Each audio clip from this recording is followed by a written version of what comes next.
Di sebuah ruang arsip yang berbau kertas tua dan hujan, aku membuka kotak kayu bertuliskan tembakau, perjalanan asap. Isinya bukan emas, bukan permata, hanya benda-benda kecil yang seolah biasa. Tapi ketika aku sentuh satu persatu, sejarah seperti mengembus, tipis, pelan, dan panjang. Benda pertama, sebutir daun kering yang rapuh, diikat dengan serat. Di labelnya tertulis Amerika. Sebelum kapal-kapal besar datang, aku memejamkan mata dan tiba-tiba melihat lapangan luas, api unggun, dan lingkaran orang-orang yang diam. Seorang tetua mengangkat pipa, bukan untuk pamer, melainkan seperti mengangkat doa. Asap naik, bukan untuk memuaskan kebiasaan, tapi untuk menyambung kata-kata yang tak bisa dijelaskan. Di sini, tembakau bukan rokok. Ia adalah ritual, obat, tanda perjanjian, juga teman dalam sepi. Ia punya tempat, punya aturan. Lalu kotak kedua, sepotong kain layar kapal dengan noda garam. Di labelnya tertulis Eropa, abad ke-16. Aku mendengar derit kayu kapal dan jerit burung laut. Para pelaut membawa pulang banyak hal. Cerita, peta, rasa takut, dan tembakau.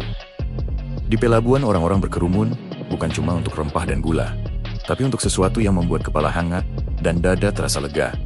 Begitu kata mereka, tembakau menyebar seperti gosip, cepat, liar, kadang tak jelas asalnya. Ada yang menghisap lewat pipa, ada yang menumbuknya jadi serbuk dan menghirupnya lewat hidung. Ada yang memandangnya sebagai keajaiban, ada pula yang mengutuknya sebagai kebiasaan aneh dari negeri jauh. Kotak ketiga, selembar kertas tipis, seperti kulit bawang. Di labelnya tertulis cerutu kecil, Spanyol atau Prancis, akhir abad ke-18, abad ke-19.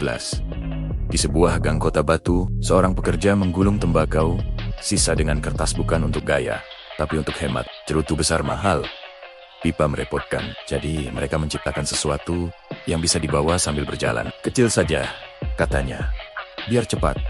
Orang-orang menyebutnya dengan nama-nama yang berubah-ubah, tapi intinya sama. Tembakau yang dibungkus kertas. Rokok masih seperti kabar angin belum jadi raja. Kotak keempat, sekrup besi kecil dan potongan roda gigi. Di labelnya tertulis tebal, 1880 N, mesin. Aku hampir bisa mencium minyak pabrik. Disinilah sejarah berbelok tajam. Sebelumnya, rokok adalah sesuatu yang digulung tangan. Pelan, terbatas, manusiawi. Lalu mesin datang dan berkata, kita bisa membuatnya 1000 kali lebih cepat. Rokok tak lagi sekadar kebiasaan. Ia menjadi produk, menjadi angka, menjadi industri. Kota-kota tumbuh dengan papan iklan, bungkus cantik, dan janji-janji halus. Tenang, gagah, modern, dewasa. Asap menjadi bagian dari citra. Kotak kelima, foto hitam putih seorang tentara muda. Di belakangnya tertulis awal abad ke-20. Perang dan pulang yang tak utuh. Di parit yang becek, rokok dibagikan seperti roti. Di sela ledakan, ada jeda. Satu batang untuk menahan gemetar tangan. Satu batang untuk mengisi keheningan yang terlalu bising. Rokok menjadi teman karena dunia memaksa orang mencari pegangan apapun.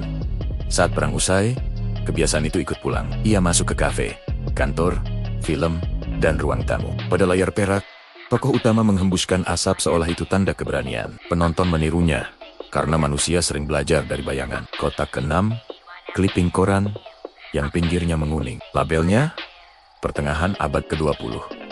Ilmu pengetahuan mulai bicara. Tulisannya tidak puitis, tidak menjual mimpi. Ia kering dan tegas. Pola penyakit, risiko, angka kematian. Dunia yang dulu memuja asap sebagai gaya, mulai mendengar suara lain, suara yang tidak enak didengar. Ada yang menolak, ada yang marah, ada yang menawar. Mungkin sedikit tak apa. Tapi sejarah tidak selalu menunggu kita siap. Perlahan, negara-negara membuat aturan, peringatan, larangan iklan tertentu, kawasan bebas asap. Rokok tetap ada tapi citranya retak. Dari simbol modern, menjadi pertanyaan, moral, dan kesehatan. Kotak terakhir tidak berisi benda, hanya cermin kecil. Aku menatapnya dan melihat wajahku sendiri dan mungkin wajah siapapun yang membaca kisah ini. Sejarah rokok dunia ternyata bukan hanya soal daun, kertas, mesin, atau perang. Ia juga tentang manusia.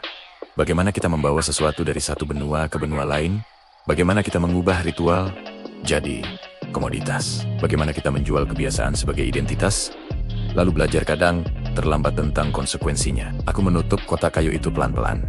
Di luar, hujan berhenti. Udara terasa bersih, sesaat seperti halaman baru yang belum ditulisi. Kalau kamu mau, aku bisa bikinkan versi cerpen yang lebih dramatis, misalnya sudut pandang sebatang rokok yang menyeberangi zaman, atau versi yang lebih realistis dengan detail tempat Amerika Eropa pabrik perang iklan riset.